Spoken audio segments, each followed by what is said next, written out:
नवरात्रि में 9 दिनों में दुर्गा सप्तशती का पाठ कैसे करें? 9 दिन तक कौन से दिन कौन सा अध्याय करें? नवरात्रि में 9 दिन तक 9 देवियों को हर दिन कौन सा भोग लगेगा और कलश स्थापना कैसे करें? नवरात्रि के पहले दिन की माँ शैलपुत्री की कथा।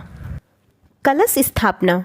9 दिन नवरात्रि में कलश स्थापित करने के लिए उत्तर पूर्व दिशा में एक स्वच्छ स्थान चुनें।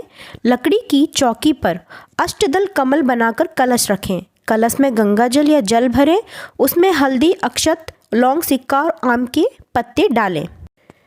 कलश के मुख पर मोली लपेटें, कुमकुम से टीका करें और ऊपर लाल कपड़े में लपेटकर एक नारियल रखें। अंत में कलश के पास माँ दुर्गा की मूर्ति स्थापित करें और अखंड दीपक प्रज्वलित करें। दुर्गा सप्तशती पाठ करने की विधि। संकल्प लें।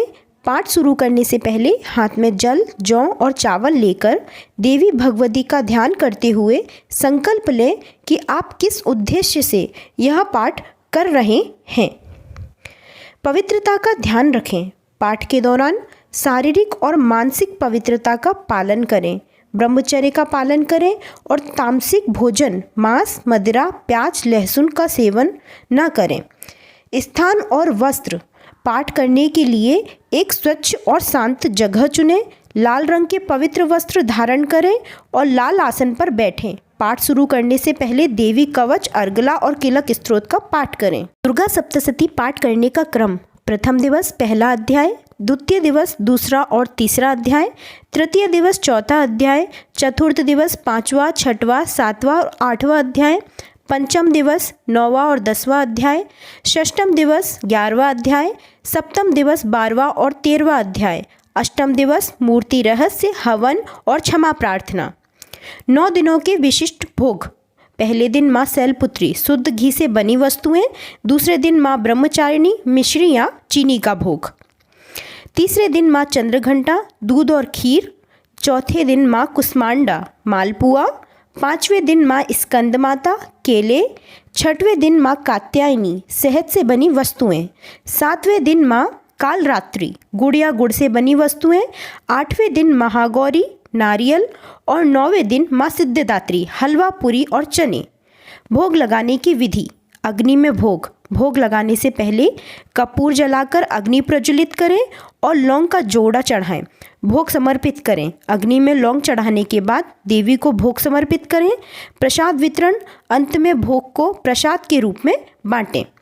माँ शैलपुत्री की कथा। प्रजापति दक्ष ने एक विशाल यज्ञ का आयोजन किया था जिसमें उन्होंने अपने दामाद भगवान शिव को आमंत्रित नहीं किया। शिव की आज्ञा के विरुद्ध यज्ञ में गई, लेकिन दक्ष ने उनके और शिव के प्रति अपमानजनक वचन कहे। इस अपमान को सहन न कर पाने के कारण सती ने उसी यज्ञ की अग्नि में स्वयं को भस्म कर लिया। भगवान शिव को जब सती के आत्मदाह का पता चला तो वे अत्यंत ही क्रोधित हुए और उन्होंने अपने गणों को भेजकर दक्ष के यज्ञ का विध्वंस किया और दक्ष का वध भी किया। सती ने अगले जन्म में पर्वतराज हिमालय की पुत्री के रूप में जन्म लिया। चूँकि उनका जन्म पहाड़ों में हुआ इसलिए उनका नाम शैलपुत्री पड़ा। बाद में शैलपुत्री ने घोर तपस्या करके भगवान शिव को प्रसन्न किया और पुनः उनसे विवाह किया। इसी जन्म में वे माँ पार्वती के रूप में जानी गईं और शिवजी की अर्धांगिनी बनी। माँ शैलपुत्री का स्वरूप शांत, सौम्य और तेजस्वी है। उनके एक हाथ में त्रिशूल और दूसरे में कमल का फूल सुशोभित होता है। वे अपने भक्तों को साहस और शक्ति प्रदान करती हैं। उन्हें सभी वन्य जीवों का रक्षक भी माना जाता है।